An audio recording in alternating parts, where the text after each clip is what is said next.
Make us a TikTok, John. I'm thinking about making a TikTok. You're hip with the kids. I'm hip with the kids. Yeah. I'm hip with the youth. How do you do, fellow kids? Hello, children. Yeah, that's not gonna work. That's not gonna play. Yeah. That's not gonna play. Yeah. Filmabuster! Hey, I'm Mike, joined by John. This is Filmabuster. Hi, John. Hey, Mike. How are you? I'm fantastic. How are you? Good. I'm fantastic as well. I'm pulling up my notes. Filmabuster. Yeah, we did like we were standing outside of the room. We were standing right at the mic. We were standing facing the wall, Facing the wall. the mic, and just doing crouching and yelling at the ground. Yeah. Just try to get multiple people. Because that's what people do in crowds. Like some people are looking at the ground, and some Yes. people are literally like facing a wall. Yeah. Yeah. Yeah. I mean, if you're at the right show, If you're at the right show, if you're at the right show, you will see that type of stuff. What kind of show would that be? The right one. Oh, okay. Good, like a jazz show with everyone's like fucked up on drugs. Just go to Pierce Murphy Trio, and everyone's on fucking shrooms. Yeah, exactly. I actually don't know. Don't quote me on that. Yeah. Don't quote me on that. I don't know. I don't know. Let me see. I'm getting my questions ready. Yeah. Get your notes. Get your questions. Yeah. I didn't look up anything about this movie. That is great. Thank you for not Yeah. looking up anything about this movie. Good. John, we watched 9. Yes, we did. We did. Not together. Not together. That'd be unprofessional of us. It would go against our own set guidelines. Yeah. We can't break our own rules. Right. No, I watched it this morning about like 5-ish hours ago. Did you? 5-6 hours ago. Is that when you texted me? I was asleep. No, I texted you afterwards, after I saw the movie. Oh. But nonetheless, I saw it this morning, so it's pretty fresh in my mind. That's good. I like that. Well, 9 is a 2009. Mm-hmm. It was actually released on 9/9 of 09. Was it? Okay. It was, which is kind of hilarious. Computer animated post-apocalyptic action film directed by Shane Acker, written by Pamela Petler, and produced by Jim Lemley, Tim Burton, Timur Brockenfaukenfov. That's not right. It's something like that. Look it up. And Dana Ginsburg. And yeah, what'd you think about this movie? What's your first impressions there, John Boy? I thought it was a pretty cool movie. I liked it overall. Yeah. It was pretty enjoyable. It's its own like little standalone film. It doesn't really, it doesn't take from one specific movie, or it doesn't kind of lead into any other films. It's just a standalone fun, I guess action thriller. Yeah. Kinda. Yeah. It's almost got like Tim Burton vibes. It's got that. Well, yeah. When I saw that it was from Tim Burton's company, I was like, oh, okay, that makes a lot of sense. With a lot of the stylizations and the way things were animated, was like, yeah, this has a very Tim Burton-esque kind of spookiness to it. Spooky. A little spooky. Yeah. Yeah, this movie was really, it was kind of underrated. It's kind of seen a resurgence in the last few years. It's kind of got this cult following it. Oh, okay. Which is kind of neat to see, because I saw this movie in theaters. Oh. And I don't know why I went to see it. I just thought the idea was really freaking cool, and I liked drawing at that point. I liked doing these like kind of Tim Burton-y kind of thing, like every other high schooler or whatever at the time. Gotcha. But I was like really enjoying like the art style, and that looks so cool. So I went to see it in a movie theater, and I had a great time watching it for the first time. So, and then over the years I've actually seen it like probably like 7 or 8 times. Oh, okay. This movie always pops up when I want to show someone a new movie or something. It's yeah. I saw trailers for it, which I was a little sad that the trailers, they used Coheed and Cambria's Welcome Home. Yeah. And fun fact about me, Coheed and Cambria is like one of my favorite bands of all time. Mm-hmm. Like them and 2 other bands kind of like rotate around for like in the top 3 spots. They move around. So yeah, Coheed and Cambria, like hearing that made me want to go see the movie. But then I never did, because I'm an idiot. So I went, actually, that's another reason I went, and it wasn't in the movie, and I was like kind of bummed. Yeah, I was expecting, even during like the credits, I was like, is it going to happen? Something? No. Like, oh, okay. I remember thinking that in the movie theater. That's funny. That's funny you mentioned that, because I forgot all about that they used that song. Yeah. And they used it a lot. Like, it was like... It was literally every trailer. It was like... Yeah. Remember that movie that came out that was so shitty? It's like the Guardians, the Owls of Gazul or something like that. Oh, I vaguely It remember was that. animated. It I was vaguely remember seeing something like that. Yeah, it was yeah, a Zack Snyder animated movie, yeah. a computer animated movie, but it had Kings and Queens by 30 Seconds to Mars all over the promotion, and it didn't touch the movie.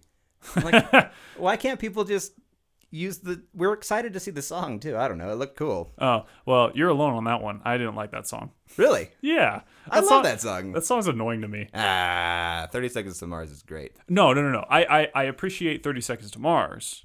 I don't hate the band as much, but I really don't. I don't know. That song, all I could hear was just him yelling, "We are the kings and queens of whatever." Into the night. Yeah. Like, it literally just hits repeat on my mind. Kind of like that one song, "Cause you had a bad day, Oh, fuck you that had a song. bad day, you had a bad day, you had a bad day." Basically, we are the kings and queens. Like, Does it? that's the how same it thing? sounds to me. It just repeats over and over, and it just makes me want to claw my eyes out, even Yeah. though I'm not seeing the song. I'm hearing it. But that's a different conundrum in itself. Moving on. Moving on. We got way off topic there. I had another question for you too. Yeah, sorry. Back to the movie 9. I just wanted to ask. I always ask this question, but the ease of watching blockbuster or art house. I think this one for me kind of cuts it down the middle a little bit. I would probably go more art house. Would you? Yeah, I wouldn't necessarily go blockbuster with it. Uh-huh. Not saying that, like, that's not to degrade the movie in any way. No. It just, I don't know. It like I said, it's just a standalone film. It's got its own little kind of fantasy world philosophies. they You know, it build has the world, Yeah. but they don't really worry about the overall world. They worry about these characters and what they're doing at this moment, and it's very art house in that way. I thought so as well. I mean, obviously, ideas. This is one of the most overused apocalyptic idea. Robots take over, right? It's been used Yeah. countless times. They don't look any different. They look the same as every other robot. I think that's what I wrote. Did you write that down? All right. Well, yeah. So my first note that I wrote was, "World is ending, but life must go on. But why? What's killing humans? Nuclear fallout?" And then I wrote, "How are these machines alive? Machine takeover. How did that happen?" How did that? When I wrote, "How are these machines alive?" I mean, like, the characters that you're following, the numerical characters, 1 through 9. Like how are they Like living how right now? exactly? Like, what gives them life? And to credit Which for the they do movie, explain. We're going to get into spoilers pretty quick here, just so you know. Yeah. Watch the movie if you haven't seen it. I like it. But yeah, so basically, these 9 little dolls get pieces of the scientist's soul, Right. and I've heard this said a lot. A lot of people kind of dislike this movie because of the plot, and we're gonna get to that next. But like, the plot is kind of cookie cutter. The bad guys are cookie cutter, and the main characters are one dimensional as fuck. Like, they're all one dimensional, like crazy. But then when you learn they're all pieces of one person, Yeah. it makes it a lot better to watch through a second time, in my opinion. Yeah, I agree. It explains a lot. Yes. Because I don't. It does explain a lot, but it also made me raise a couple questions of, like, wait, if they're all split from the same soul, wouldn't they all, like, immediately know and recognize one another, or, like, get along per se? I saw them arguing as what they argued over was something that we'd have an internal conflict about. Like, the souls are in there, but we Which can't is let it fair. kill us. You know, like that big robot chasing them. You're like, all right, that's the kind of decision I'd have to make in my own head. We're just seeing them converse about it. Yeah. What did kind of confuse me is why don't I wrote this down too. Why don't all the other dolls know the scientist? Like, I know 9 Right. got Yeah, killed. yeah. Like, the scientist died when that was his last bit of his soul, his heart, essentially. Right. Yeah, no, it kind of confused me. It's like, why does no one else know the professor? Because he actually took time to talk to 9. Like, why wouldn't he take time to talk to any?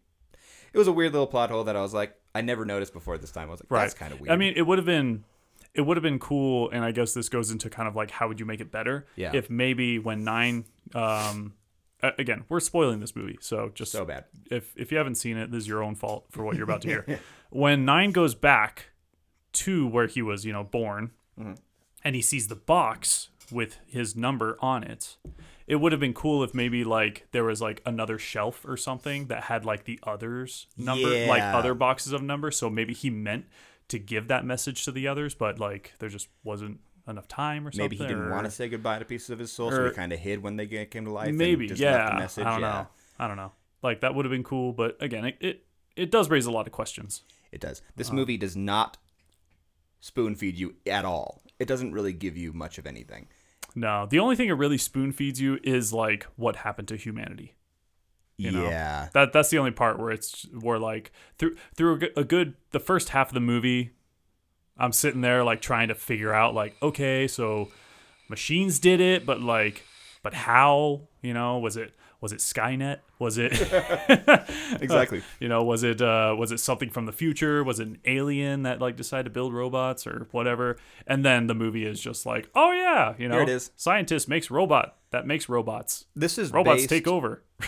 This is based off. I'll actually read this little note. Directed by Shane Acker, who also made the short film it was based on, and he also worked on some other really big films. He actually worked on visual effects for Lord of the Rings: Return of the King, Oh, and other cool. huge movies. So, what I think he was trying to do here was kind of make this full length short film.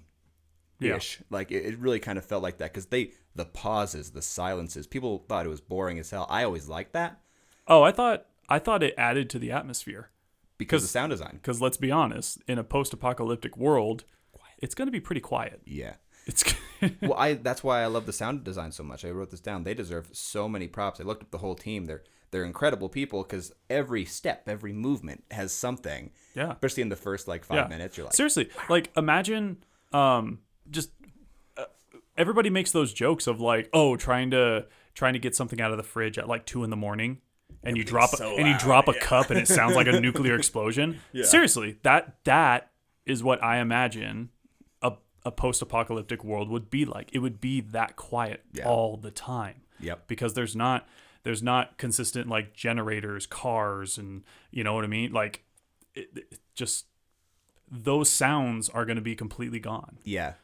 Yeah. So you have these big noises when he takes a little step Yeah. or his little copper hands rub Yeah, on it something. feels the sound is amplified tenfold. Yes. Every little thing. Even like I'm sure if you were to live in that type of world or that scenario, even your breathing would probably get loud. Yeah. You know what I mean? Yeah. And these things don't breathe. So it's like Right.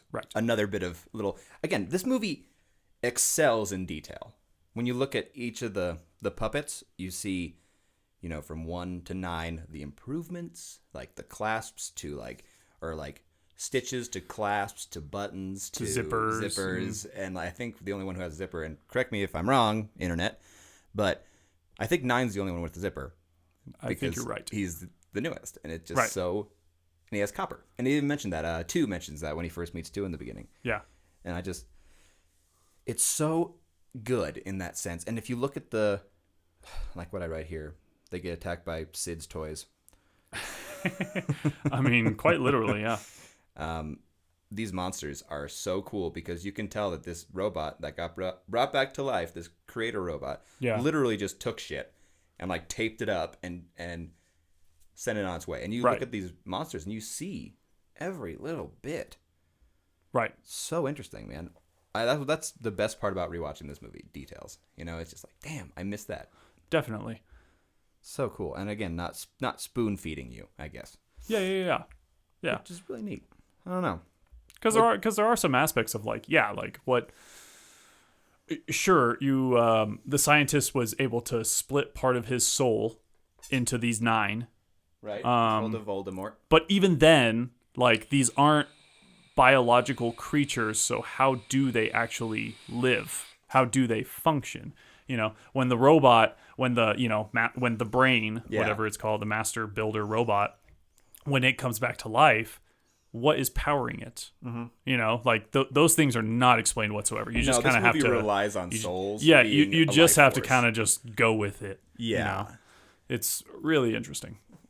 I think Futurama actually did a spoof of this movie.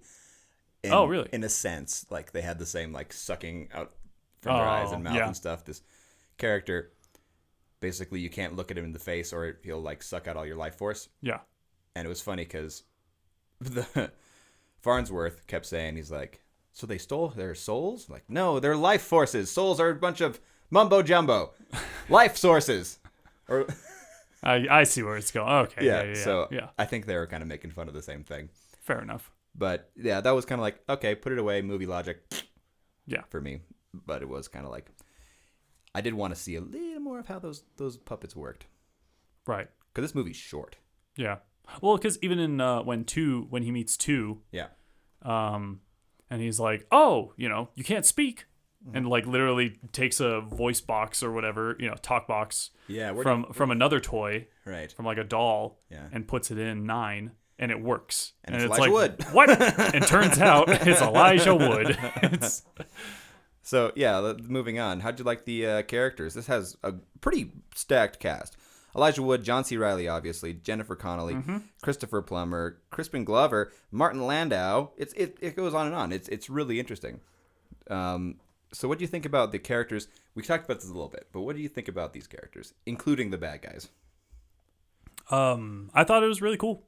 Honestly, I thought when you find out, like I said, when you find out that they are different parts of his soul, it is really cool to see kind of like those different aspects of, I guess, his different personalities per se. Not to say not to say the scientist has split personalities, but a different focus of his soul, is in the characters from what I saw. Yeah. And I thought that was pretty cool. And then, yeah, like, again, second time I watched it, I was like, this is better now. Yeah. Because you watch it with that in mind.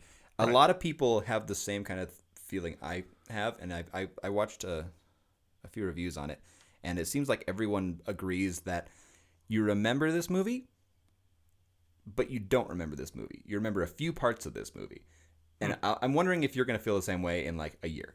And maybe we'll talk about it then, but it's like, seems like everyone remembers these wonderful moments, but then they're like, they don't remember the characters, they don't remember anything like that. They just remember their puppets, and they remember Elijah Wood and Somewhere Over the Rainbow scene, and like Elijah Wood. So, and John C. Reilly, because he was great. He's always great. Yeah. But yeah, this is a very polarizing film. It seems to have a lot of backers and a lot of people who just don't like it. Huh. I wonder why on the part of like not liking the film. Well, let's go into the plot. I'm kind of curious. Same with the characters. The plot is so formulaic. It's been done a million times.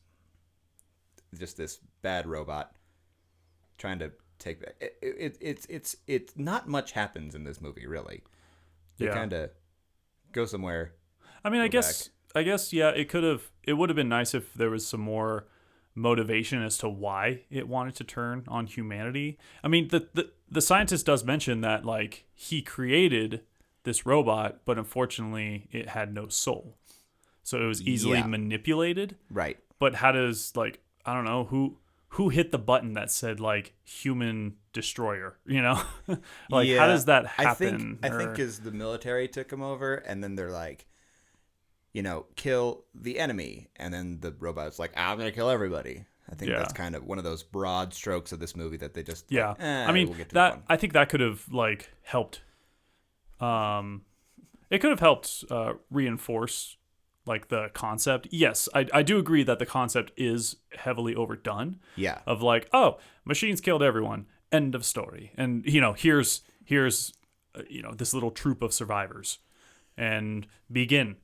Watch the movie. You know, I'm actually gonna have I actually don't agree with you on that, because there's one scene, and it's enough for me with the robot. It's enough because it kind of makes me feel bad for this robot. It's when they pull away the scientist from this robot in the flashback. Yeah. And the robot just like is reaching out for the scientist, and then people start coming toward him. He just starts hurting him because they're like, no, you can't take away my dad. Yeah. Which kind of made me kind of have this sympathy for him. And I don't know. I don't know if that was on purpose. Maybe it was just like, oh, he's badass. But it's like, for me, that kind of gave me a reason that he hates humanity, because he took his dad away. Right. But wouldn't it be able to, in its, infinite AI wisdom, right, wouldn't it be able to, like, know that, oh, hey, if I destroy all life and plant on Earth, wouldn't I kill my father as well? I don't know. It's I kind of think one he's of those, kinda like, dumb. I I think he's like think, a big baby.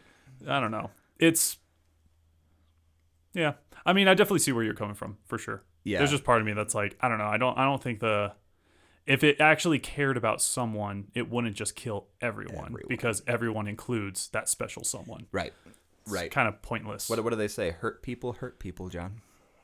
Oh, yeah. Oh. That's why you hurt specific people. Robots. Yeah. Don't hurt the people you don't want to hurt. It's Exactly. that simple. See? Easy. Checkmate.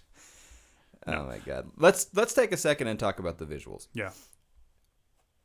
2009. It was a good year for animated films. Coraline came out by also Focus, That's a fantastic film. and it looks wonderful. I do like Coraline quite a Yeah, bit. yeah. Anyways. But so I wanted to talk a little bit about the budget here as well, because the same year Up came out as well. Oh, wow. Yeah. And if you look at 9 from back then, it looks incredible. The sound effects, everything works for that overall look. I mean, looking back, it's a little gray, it's a little brown, it's a little the textures are a little off here and there. I guess so. It didn't really bother me that much. I think this movie looked incredible. I thought it's. I feel like it's aged well. I agree. In a interesting In way. its own cartoonish way. Yes. Obviously, The people didn't age well. Yeah, I could definitely agree on that. That like the way they made humans look was not great. But again, it's clearly not trying to strive for realism. Yeah, exactly. Exactly. And I think again, this movie looks fucking incredible. Yeah. And I had some here for that. Yeah.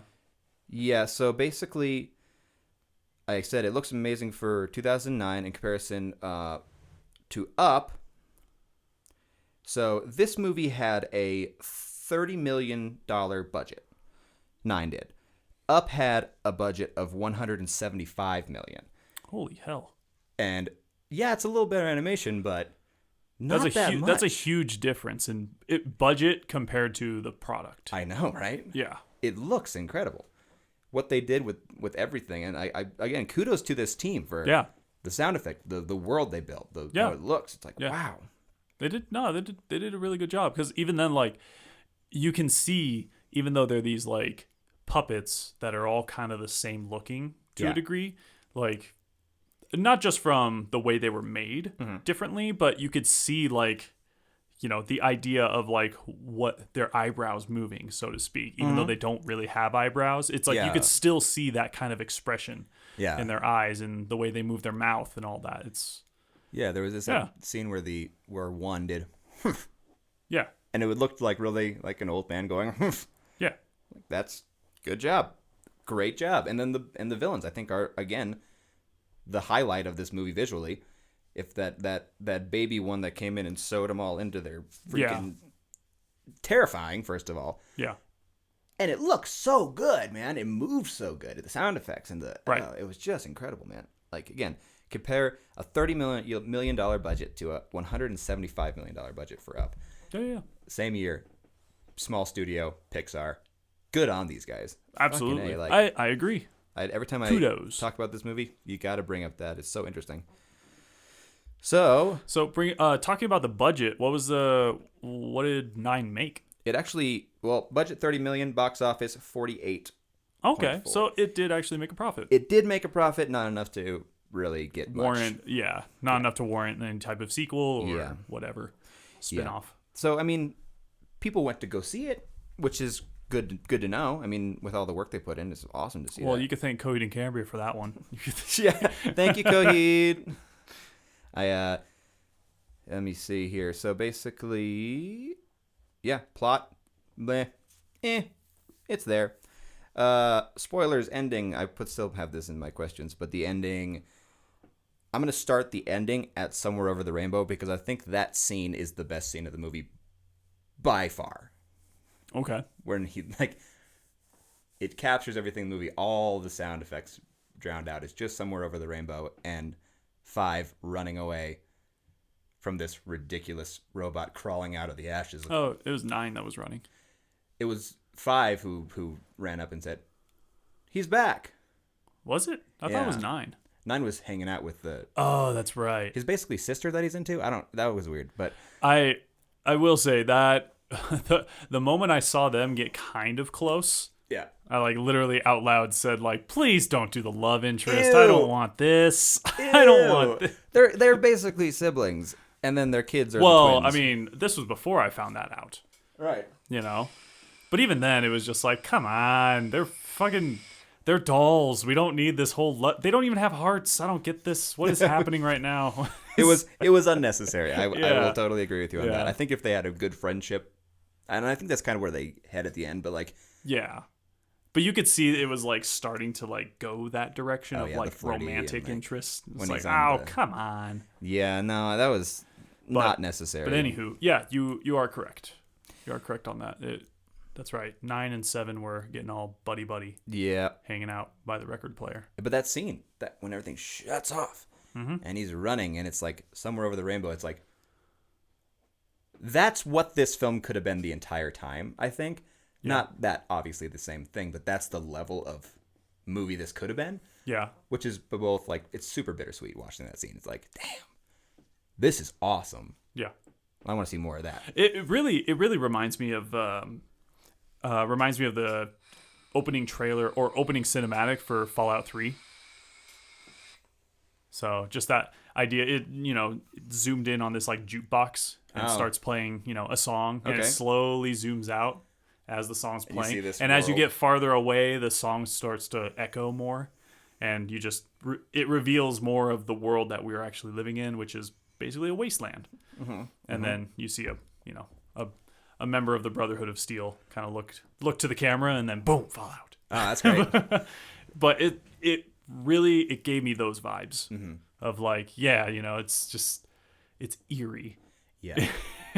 Super eerie, and also you're the first time you're relaxed. It's like the no hope moment. Yeah. It's like, damn it. Like, now what are we gonna do? And there's like, his friends are in there, souls are in there, but you can't kill it, and you want to kill it. That just I just love that scene so much, man. Yeah. And basically, 9 runs away, talks to the scientist, finds out everything that we told you already. Yep. And then he decides to come back and use the talisman to take the souls back from the big robot. Mm-hmm. The talisman is like the battery for the robot in general. That's why he came to life in the beginning. Right. But that was kind of confusing. I don't know. That was kind of weird. Like, they took the souls back. He didn't have the souls to begin with, but taking the souls back killed him. I don't know. Well, no, he had 2 soul. That's what charged him up and got him He working. had 2 soul. You're right. You're right. That's what charged him up and got him working. So when all the other souls got sucked back out of him, he was like, I'm gonna die now. I'm going to And die then now. explodes. Yeah, that was a good death scene. So yeah. And then it comes to this weirdly philosophical kind of ending where they ascend. I was extremely confused the whole time.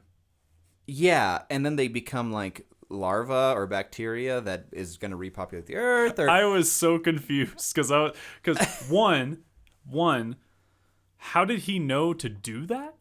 To like bury their bodies that way and like And set do a fire to like yeah. almost like effigies? that was weird. Like, one, how did he know to do that? 2, how did he know that their souls?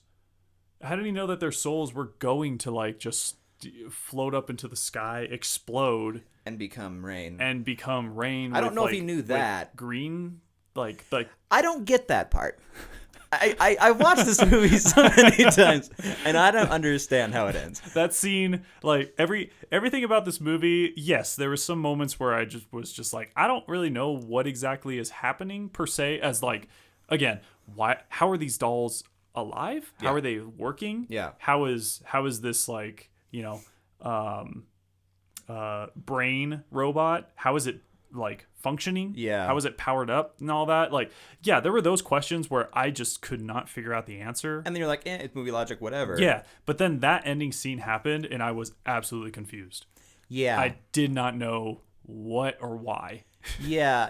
I've seen this movie like 6 or 7 times, and every single time I'm looking at it like this close to the monitor. Screen, yeah. And just like, okay, I don't get it. I mean, the ascending, sure, like it, whatever. It's Yeah. a nice little going Right. to heaven Sending- or if whatever. If it ended with just their souls going, up into the heavens or whatever, into the sky, And maybe even it made the- and just and maybe even it made the storm. I don't care, but just the little maybe not the bacteria, storm, but- maybe not the storm, but yeah. the bacteria are like, I don't. And they have this weird like Adam and Eve, Cain and Abel kind of thing with the twins and the parents restarting Yeah. humanity. But it's like, yeah. but how?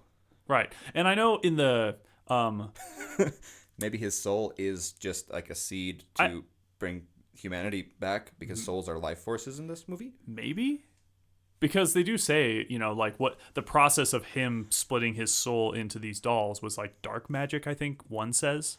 One said something about dark magic. Yeah. So okay, you could just chalk it up to it's dark magic, Wizards! But at the same, but again, it's like, well, if it was that easy to just make life happen back on Earth again after the machines, Why couldn't you just Why didn't take anyone your else souls do out that? and send it up into the heavens? Yeah, Just exactly. Skip the dolls Why- in general. yeah, why didn't anybody else do that? Yeah, if I dark guess magic's a thing. I don't know. The issue was like maybe even if the bacteria happened at the end, but the fact that there was a whole sequence of events that Nine had to do to get their souls up there and to rain down bacteria. It's like, yeah, none of it really. Maybe you read a book because this movie Yeah. does like it. Really, this movie like relies on spaces between the dialogue and narrative. Yeah.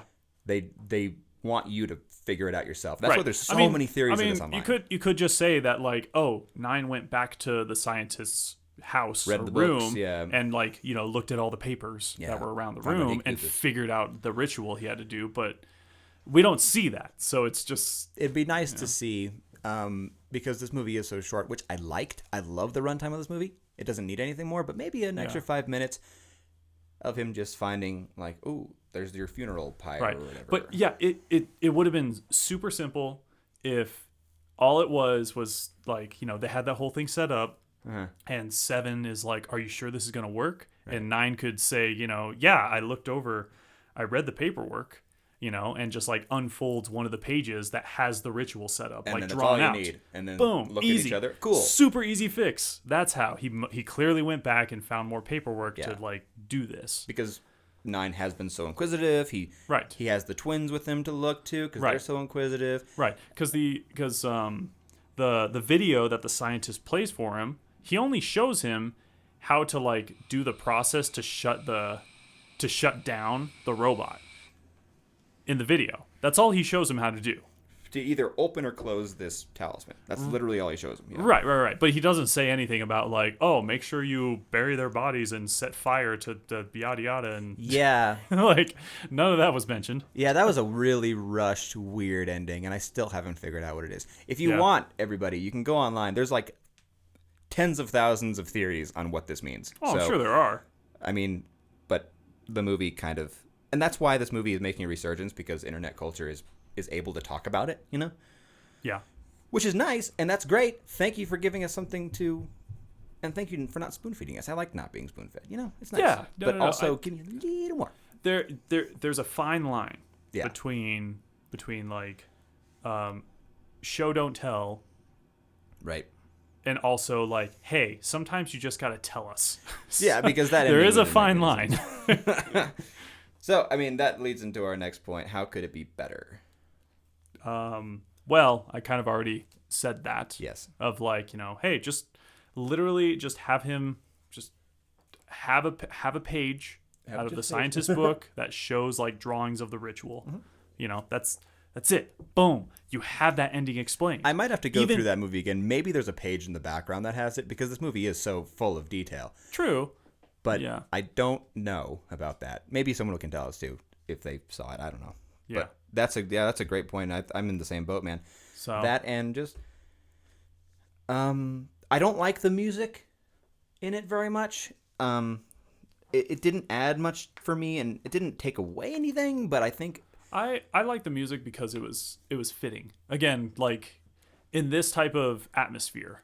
Yeah, the music was done by Deborah Lurie, and she's done a lot of like sequels and kind of not direct to DVD, but she's done a lot of like rom-coms and stuff like that. Yeah. Which is like great, but I think if you hired someone who was really like an epic songwriter, or maybe use more Celtic instruments, maybe do something like that. It just seems so cookie cutter. I'd like to have this world have its own kind of soundtrack. So when maybe something even more old timey, maybe something like Somewhere Over the Rainbow, something Yeah. little piano places, maybe like a Breath of the Wild kind of track. That'd be really cool. Okay, I see where you're coming with that. Yeah. Yeah, I agree. But Deborah, good job, good on you. It was still didn't take away anything, but I could do it. I thought it was very fitting. Yeah. For the sound choices, and even the moment of having Somewhere Over the Rainbow play, it's very well done, very well placed. From not just a visual perspective, but just the contrast Right. of the world they live in, and having this moment of like an old school tune being played. Yeah. I thought it was really cool. That was the best scene. Oof. Yeah. So, let me get into reviews. Reviews. Oh, Rotten Tomato and all that. Yeah. So Roger Ebert gave this film 3 stars out of 4, favorably comparing it to the works of, I always mess up the first name, but Miyazaki, and saying that it was beautifully animated and intriguingly unwholesome, nevertheless worth seeing. Okay. Intriguingly unwholesome. I love that. Yeah. I would say probably Somewhere Over the Rainbow had the wholesome for the entire movie, but I've heard a lot of people say maybe a few more jokes between these characters. They can play off each other a little more, stuff like that. Yeah. Maybe a little more humanity. Yeah. Intriguingly unwholesome. I love that. Yeah, So I get that. Yeah, it holds 57% on Rotten Tomatoes. Damn. Yeah, with an audience score of 56, Oh, which I really thought would be higher. interesting. Yeah. I personally have it higher. Especially the audience score, you think. But Yeah, but I mean, to each their own. Again, this movie, I remember the trailers for it, but I don't remember much after it came out. didn't really talk about it. Yeah, so I guess a score like that makes sense. yeah. It's not really a movie that was talked about. It wasn't in any award shows. It wasn't winning any, I think the one award it won, I wrote it down here, but I didn't recognize the name of the award. But it wasn't an Oscar or Golden Globe or anything No, like it was that. the Annie Award it was only nominated actually for Best Animated Effects. Okay. And it holds a PG-13 rating, which also might have taken down the audience a little bit. It's like one of the only PG-13 rated kids animated movies at the time. Yeah. So maybe that's guess. why people didn't really go as much. Maybe. Could have been. Because I don't know. I feel like it could have been a PG movie if you took out like a severed hand or the dead people in the car. It's like maybe this is the only time I'll say it. Maybe take the rating, take the wider audience rating. I don't know. Maybe it would have worked. Could have. I don't know. That's hard to say because Coraline was a huge hit, and that was a very dark movie. And it's PG. And it is PG, but I mean, it's dark as hell. It's a very fucked up movie. Yeah.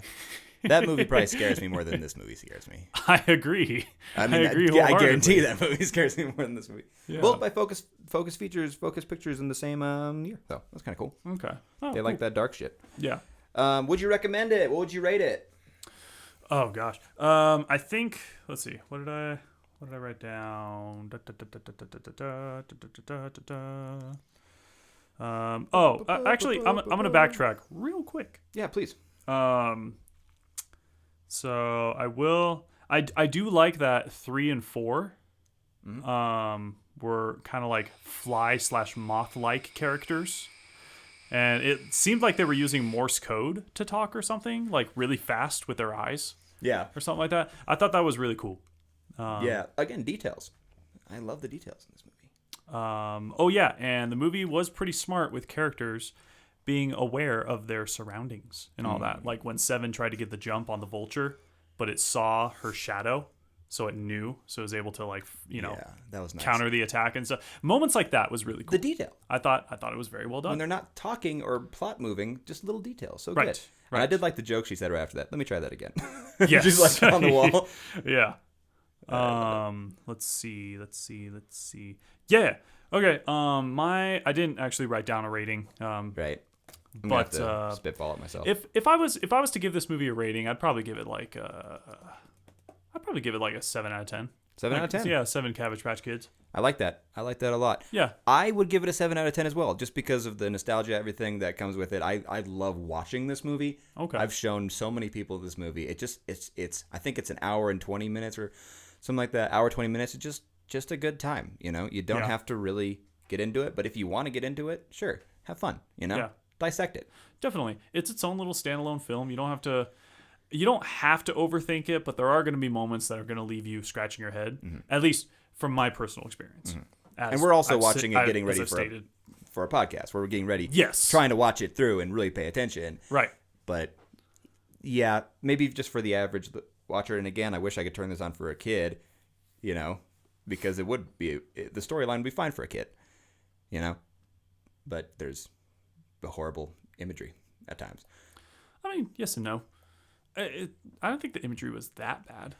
I guess the only really tough one was the mom and child dead in the front seat after 9 gets... Yeah, true, which is pretty dark, but at the same time, like, their bodies weren't, like, mutilated. Yeah. And you didn't see their faces and stuff, so it's like...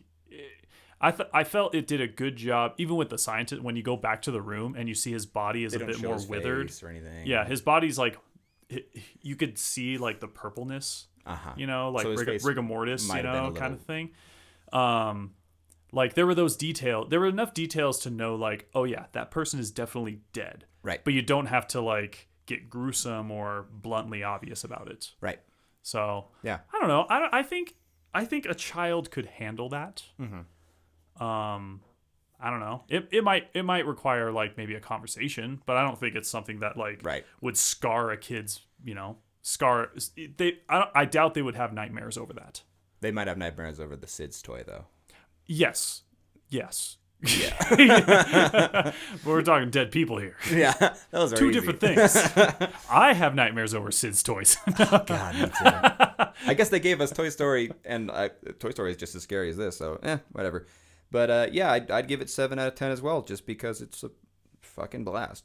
Tell us what you think about this movie. It's been out for a long time now, and it's seeing a resurgence. So definitely jump on that wave. Let me know what you think, and put it in the comments, I guess. Comments. Yeah, just let us know how you felt about this movie. If you saw it in theaters, I guess, yeah, if you've seen it in theaters, and then if you rewatched it again, it is on Amazon Prime right now. So I guess, you know, if you have Amazon Prime, watch it again, see if it differs at all from, like, the theater experience to just, like, in your room or living room, whatever. Yeah. Let us know how you would rate it. Do you agree with Rotten Tomatoes in the audience score, or do you feel like it deserves a higher rating? All that fun stuff. Yeah, totally. Well, until next time, my friends, goodbye. Yeah, bye-bye. Hey guys, this is Mike from Filmabuster. We got a new podcast up every week, so give us a like, share, and subscribe to the channel while you're at it.